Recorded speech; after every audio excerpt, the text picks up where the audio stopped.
morning, Sister Persili, Dr. Regan, members of the School Consultative Board, faculty, staff, friends of the Union Catholic community, parents, and graduates. I would like to start off my speech properly. If you would please record, no, I can't say that. And the Oscar goes to, yeah, that would work. We are gathered here today in love and memory of thanks, absolutely not wrong events. I've got it. My name is Agyapong, and it is an honor to stand before you as one of the valedictorians to Union Catholic's class of 2022.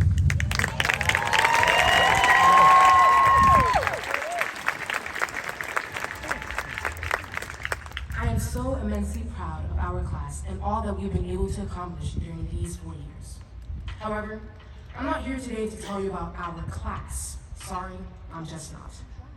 I'm here to talk to you about you, because for the last 1,460 days, we have all been linked to one another and formed a unit, the class of 2022. However, sadly and proudly enough, we are all going our separate ways.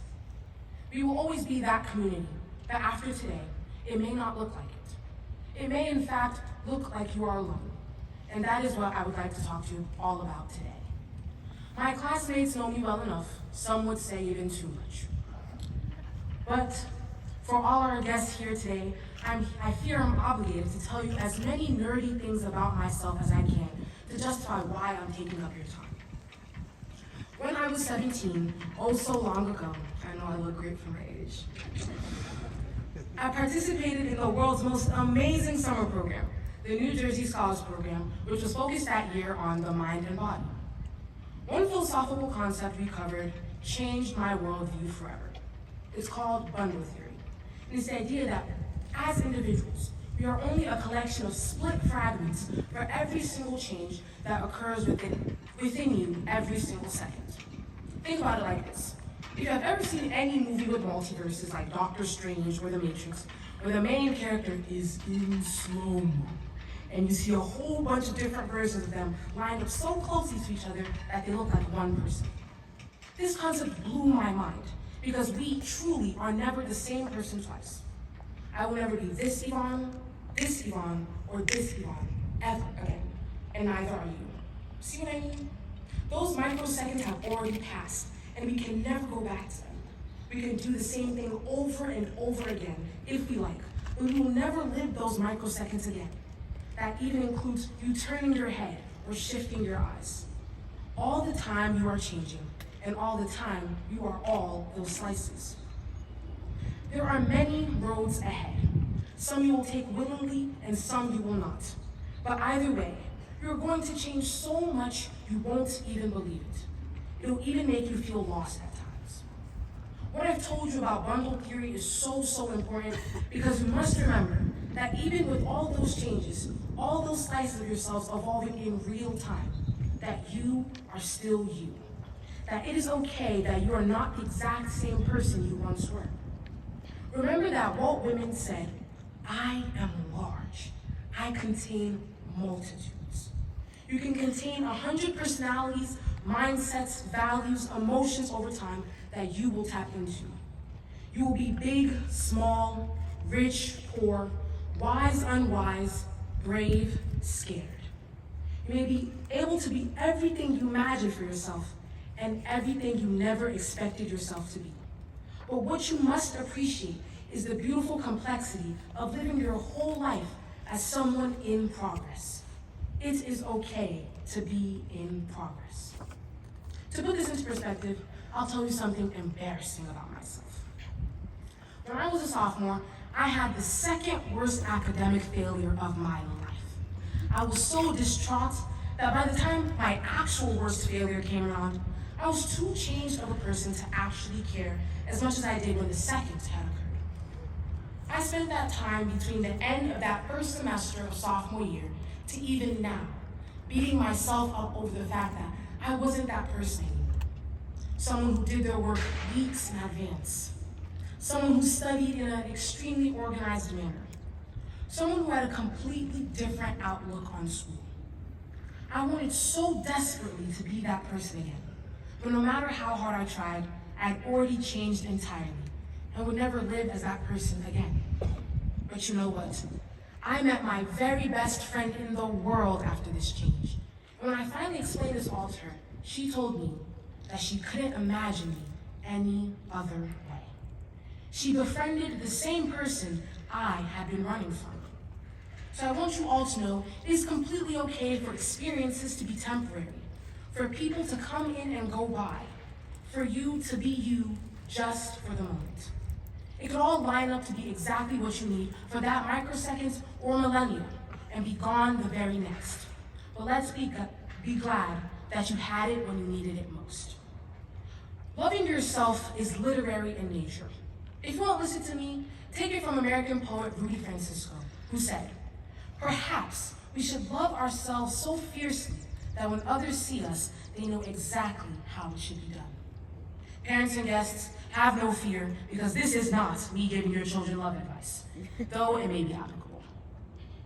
Loving yourself is healthy in nature. Self-esteem is in fact on Maslow's hierarchy of needs, and anyone who took Mr. Beck's religion class should know. Here and now, and in the many nows that follow, I have a hope for every last one of you in attendance. Your lives will be boisterous and full of color, or calm and steadily paced. But one thing should remain: when the only color is gray, or the pace is at a standstill, that you may have peace. When it is quiet, and the room is empty, and there's no one else, and the only company you have is your thoughts, that you are enough for yourself, that you are kind to yourself. You will be with you everywhere you go. Loving yourself is biblical in nature. We have been commanded by God the Son and the Savior to love our neighbors as we love ourselves. You must realize that you are that very first step, because I would only hope you want to complete that task effectively. If you were to ask me, the origins of the world's greatest problems always begin with people who are unresolved within themselves. People who turn their internal hatred outward.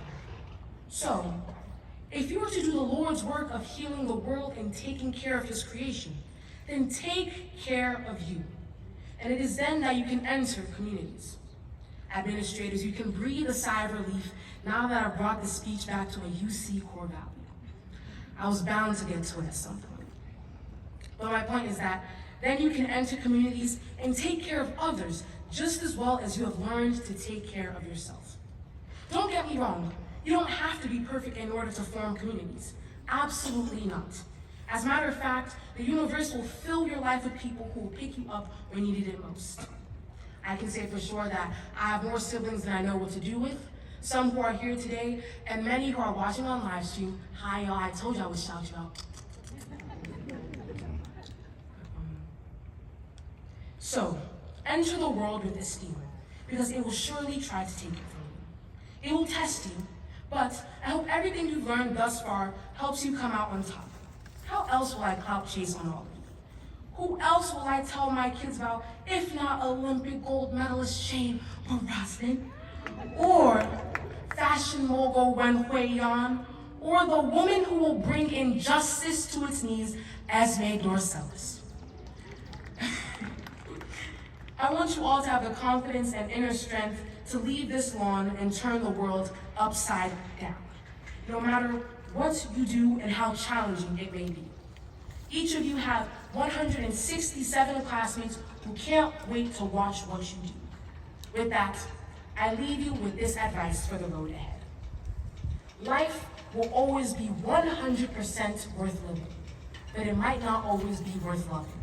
So I hope you can at least love every version of yourself along the arduous way. Once again, it has been an honor to speak to you all. The biggest congratulations to the class of 2022.